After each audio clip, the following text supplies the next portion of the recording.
সম্প্রতি সময় বাংলাদেশের আলোচনার কেন্দ্রবিন্দুতে লক্ষ্য করা যাচ্ছে যে বাংলাদেশে ইন্টারনেট সেবা প্রদান করার জন্য যে কোনো সময় ইলন মাস্কের স্টারলিংক বা এই ধরনের অন্য যে কোনো প্রতিষ্ঠান বাংলাদেশে আসতে পারে।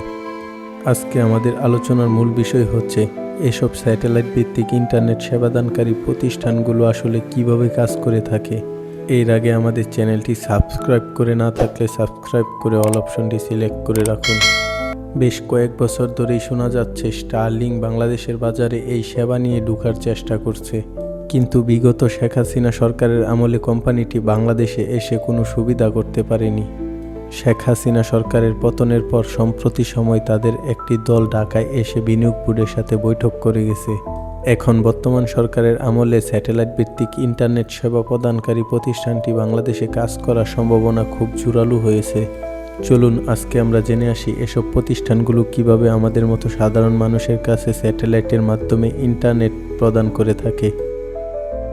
মূলত সাধারণ ইন্টারনেট সেবা পৃথিবীর যেসব স্থানে পৌঁছে দেওয়া সম্ভব হয় না, স্টারলিংক তাদের স্যাটেলাইটের মাধ্যমে সেসব স্থানেও ইন্টারনেট পৌঁছে দিতে সক্ষম। গত 5 বছর আগে বিশ্বজুড়ে ইন্টারনেট সরবরাহ করার জন্য ইলন মাস্কের এই প্রতিষ্ঠানটি মহাকাশে কৃত্রিম উপগ্রহ পাঠিয়েছে। স্যাটেলাইটটি মহাকাশে পাঠাতে ইলন মাস্কের প্রতিষ্ঠান স্পেসএক্স $10 বিলিয়ন ব্যয় করেছে। সাধারণত এর ইন্টারনেট গতি অনেক বেশি হওয়ায় গভীর সমুদ্রে বা পাহাড়ি দুর্গম এলাকায় সমান হারে ইন্টারনেট ব্যবহার করার সুযোগ রয়েছে। বিভিন্ন গবেষকরা মনে করছে এখন সাবমেরিন কেবলের মাধ্যমে যেসব ইন্টারনেট সেবা বাংলাদেশে চালু আছে সেসব সেবা বিভিন্ন পাহাড়ি দুর্গম এলাকায় পৌঁছানো সম্ভব হচ্ছে না।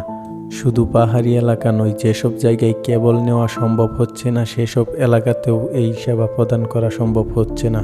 তাই তারা মনে করছে দেশে স্যাটেলাইট ভিত্তিক ইন্টারনেট সেবা আসলে দেশের সমস্ত জায়গায় সমান হারে পৌঁছে দেওয়া সম্ভব হবে। শুধু জলে বা স্থলে নয়, এই সেবার মাধ্যমে বিমানে বসেও ইন্টারনেট ব্যবহার করা যাবে। স্যাটেলাইট ইন্টারনেট সেবাটি গ্রহণ করতে শুধুমাত্র একটি অ্যান্টেনা ব্যবহার করতে হবে, যেটি কৃত্রিম উপগ্রহের সাথে সংযোগ থেকে নিরবিচ্ছিন্ন ইন্টারনেট সেবা প্রদান করে থাকে।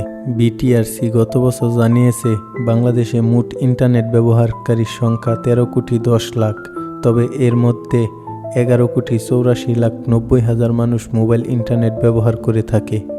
এখন বর্তমান বিশ্বের উন্নত প্রযুক্তির দেশগুলোতে এসব স্যাটেলাইট ভিত্তিক ইন্টারনেট সেবাদানকারী প্রতিষ্ঠানগুলোর মাধ্যমে ইন্টারনেট সরবরাহ করা হয়ে থাকে।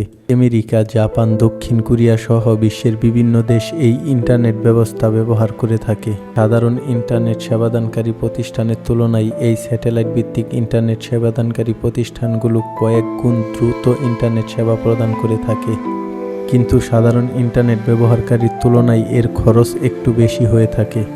তাই অনেকেই মনে করছে স্টারলিংক বাংলাদেশে আসলে বাংলাদেশের ইন্টারনেট গতির মান বিশ্বের সাথে টক্কর দিতে পারবে।